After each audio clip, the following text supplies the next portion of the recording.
last November, I got a message that said, "Jeff, do you fancy a trip to Nepal?" And I thought, how often does your pen pal who you've never met invite you on a once-in-a-lifetime trip on the other side of the world? It was a no-brainer. So there I was, hugging my mom goodbye, a nice long hug. And I remember hugging my dad goodbye, and it was a little bit shorter. And when he went to let go, I actually pulled him back for a second hug. I like doing that to catch people off guard. And I was going to an area of the world that I've never been to. And I was a little bit nervous, and I wanted to hold on to that moment with my parents because no one's guaranteed tomorrow. So hop on this airplane with me as we fly all the way across the Atlantic Ocean into Asia, and I end up on this bumpy bus ride with dust flying everywhere on these primitive roads, and it's going up the hills, and I'm sitting beside my pen pal. We're laughing, singing, and we're pinching each other, saying, "Is this real?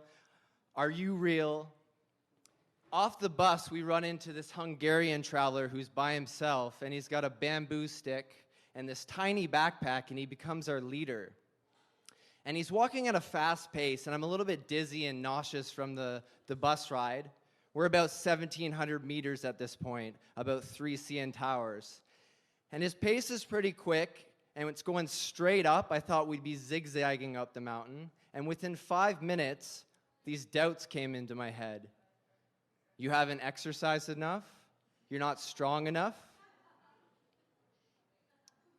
And you're not built for this altitude. You have to turn around, it's over. How embarrassing. I went all the way over there, 5 minutes in, I'm gonna have to quit. I thought back to some advice I'd gotten from a Nepalese villager who was also a mountain guide when I asked him, "How do you conquer the mountain?"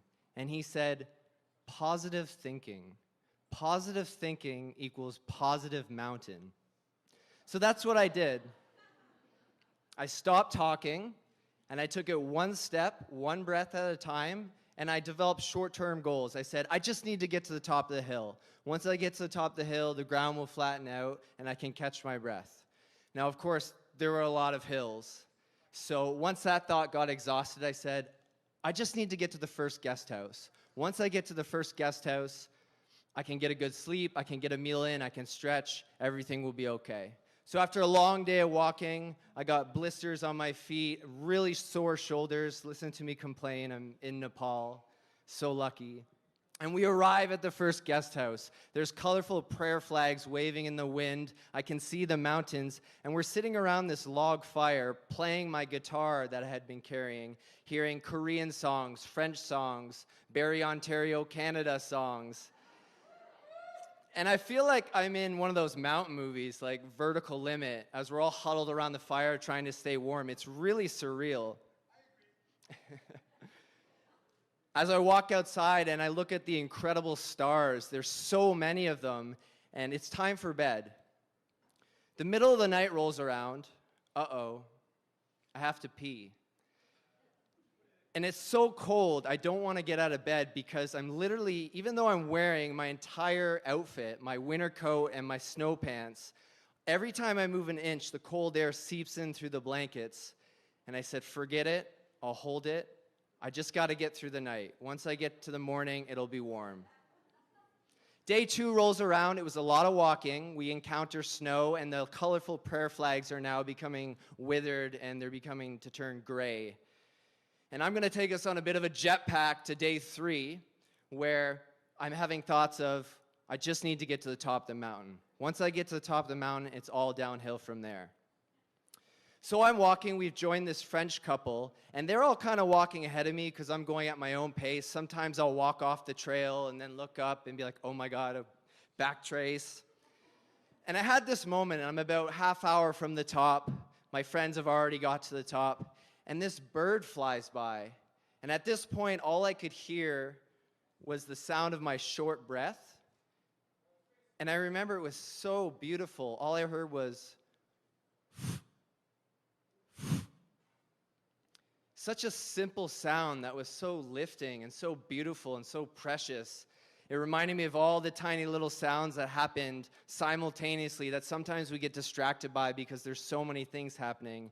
And that little sound just lifted my spirits as I took a few more steps. I'm seeing the top. I'm going to stand up here. And we're at the top of the mountain, this triumphant moment. Stand up with me. Feel like you're at the top. 3 days ago, I need to quit. Now I'm standing at the top of the mountain. And my first thoughts were, I'm not even a religious person, and I was like, whoa, it feels like heaven. I've never been this high. And to give you some perspective, it was about 7 CN towers. We're sitting around a fire again, playing another guitar that's at the top of the mountain, and sharing this accomplishment with everyone. It's just a beautiful feeling. Life is great. Life is a dream. I went on the Wi-Fi that night. Of course, they have Wi-Fi at the top of the mountain. But I needed to check in with some family matters that were happening during this hike. And I got a message from my sister. And she had said, Jeff, Dad's operation didn't go well. He had a brain seizure during his operation. He's in a medically induced coma. They're not sure if he's going to wake up. I think you should come home. I'm at the top of a mountain. It's midnight. I'm on the other side of the world.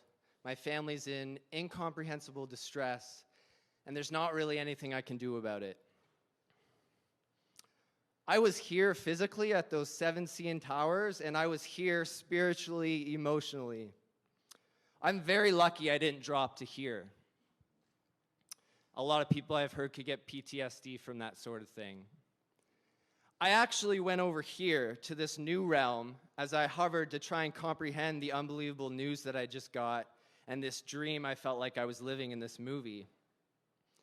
After comforting my family on the phone, and I was staring at the mountains by myself, everyone had gone to bed, and I just thought, you never end. The mountain never ends. I just need to get to the top of the hill. I just need to get to the first guest house. I just need to get through the cold night. I just need to get to the top of the mountain, and it's all downhill from there.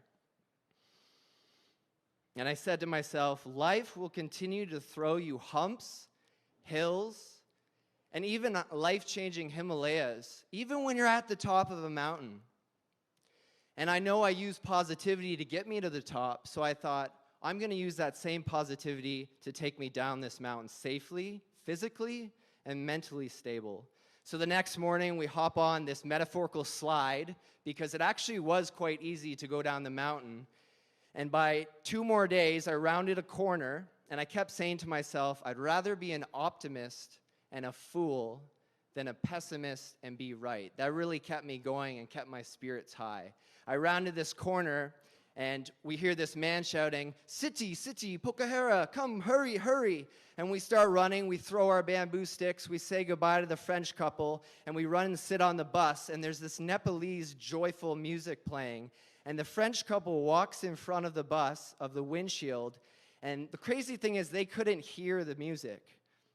And I was so shocked that credits weren't coming down in front of me as this physical hike had come to an end. It was so surreal. This bus whips us down the mountain 4 hours later along the edges. It was very close to death. I had to surrender and just embrace that. That was a pretty big hill to get by. Back at the airport, I originally had a window seat, and I switched to an aisle seat because I had a 16-hour flight home. And does anyone know where the one aisle seat was left that nobody wanted to sit on the airplane? Right next to the bathrooms. For 16 hours, if you can imagine people eating airplane food. And Dad, that was a little Himalaya to get through. But I got to walk up and walk all over the plane the whole time. About 6 months has gone by, and my dad's still in the hospital, but he's doing really good. He's awake. He's aware. Life can break your bones, break your heart, and in some cases, bust your brain a little bit. But it can't break your spirit. Because every time I go to the hospital, he's still smiling, he's still singing, and he's still strumming his guitar. Keep climbing your mountain, Dad. There's a hell of a lot of people rooting for you, and there's a cold beer waiting for you at the top. And we'll be with you for every step of the way. Love you, Lee. Thank you.